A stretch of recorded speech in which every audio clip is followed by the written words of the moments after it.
आप सभी का एक बार फिर से स्वागत है। तो चलिए नजर डालते हैं ऐसे 10 कारणों पर जिसकी वजह से मोदी सरकार स्मृति ईरानी से नाखुश थी। ऐसे में स्मृति ईरानी को अपने पद से हटाना मोदी सरकार की मजबूरी बन गई थी। मंत्रालय मिलते ही सबसे पहले उनकी डिग्री विवादों में आई। उन पर अपनी एफिडेविट में गलत जानकारी देने का आरोप लगता रहा। ईरानी पर 2 अलग चुनावी शपथ पत्र में अपनी शिक्षा के बारे में अलग अलग जानकारी देने का आरोप है।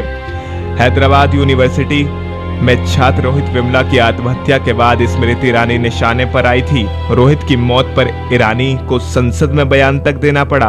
उस बयान पर भी विपक्ष ने उन्हें घेर लिया था।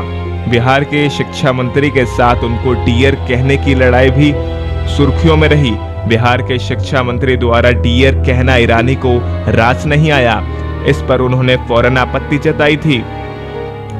अलीगढ़ मुस्लिम यूनिवर्सिटी के अल्पसंख्यक दर्जे को लेकर भी एचआरडी मंत्रालय सक्रिय हुआ था। इस पर भी एचआरडी मंत्री निशाने पर आई थी। डीयू ग्रेजुएट कोर्स विवाद स्मृति ईरानी के शिक्षा मंत्री बनने के बाद यूजीसी के निर्देश पर दिल्ली यूनिवर्सिटी को 4 साल का डिग्री कोर्स वापस लेना पड़ा था। इससे पहले जेएनयू विवाद तो काफी दिन तक उनके गले का फांस बना रहा। जेएनयू में राष्ट्र विरोधी नारे लगे थे।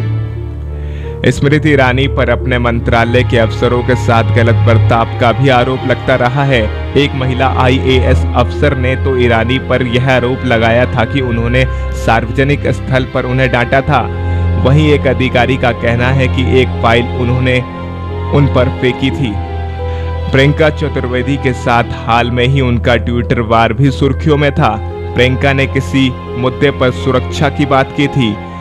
उन्होंने इसमें ईरानी की जेड श्रेणी की सुरक्षा का जिक्र किया था। न्यूक्लियर साइंटिस्ट अनिल ककोदकर ने भी एचआरडी मिनिस्ट्री पर उनके कामकाज में दखल देने का आरोप लगाया था। आईआईटी मुंबई बोर्ड के चेयरमैन पद से उन्होंने इस्तीफा दिया था। इसके बाद भी स्मृति ईरानी की आलोचना होती रही। शिक्षा मंत्री ने आईआईटी में शाकाहारी छात्रों के लिए अलग कैंटीन की सिफारिश की थी। इस पर शिक्षा मंत्रालय की किरकिरी हो चुकी है। इस पर शिक्षा मंत्रालय भी किरकिरी हो चुकी है। इसी के साथ कुछ अन्य मामलों को लेकर भी स्मृति ईरानी को कटघरे में घेरा गया। गुड गवर्नेंस डे मामले में 25 दिसंबर क्रिसमस की छुट्टी कैंसिल कर विद्यालयों में हाजिर होकर गुड गवर्नेंस डे मनाने पर विवाद हुआ। गुड गवर्नेंस डे मनाने सभी छात्रों को स्कूल में उपस्थित होना था।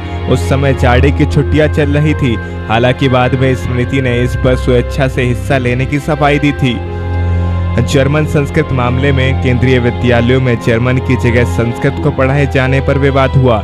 केंद्रीय मानव संसाधन मंत्री रहते हुए स्मृति ईरानी ने केंद्रीय विद्यालयों में तीसरी भाषा के तौर पर जर्मन की जगह संस्कृत पढ़ाने का आदेश दिया, जिस पर उनको काफी आलोचना झेलनी पड़ी। यह विवाद इतना बढ़ गया कि जर्मन चांसलर अंजेला मार्केल ने इस मुद्दे पर प्रधानमंत्री से बात की। क्रिसमस मना रहा है और इसीलिए जो विधिवत छुट्टी होती है उस दिन रहेगी छुट्टी। ऐसे कंपटीशन जो गुड गवर्नेंस के संदर्भ